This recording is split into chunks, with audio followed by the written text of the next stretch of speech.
আমরা শেষ পর্যন্ত চেষ্টা করব এই জোট যাতে অটুট থাকে। তবে যদি কারো ভিন্নতা থাকে কিন্তু আমাদের এই জোট প্রক্রিয়া এগিয়ে যাবে। যে প্রশ্নটা যে সবাই সবাইকে সহযোগিতা করবে এই বিষয়ে কোনো আলোচনা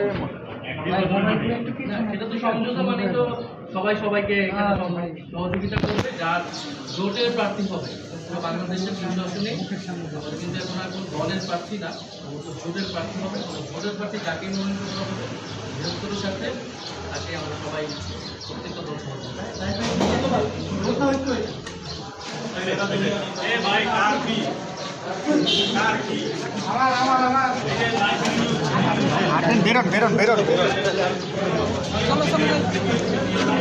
শেষে স্থান ত্যাগ করছেন নাহিদ ইসলাম।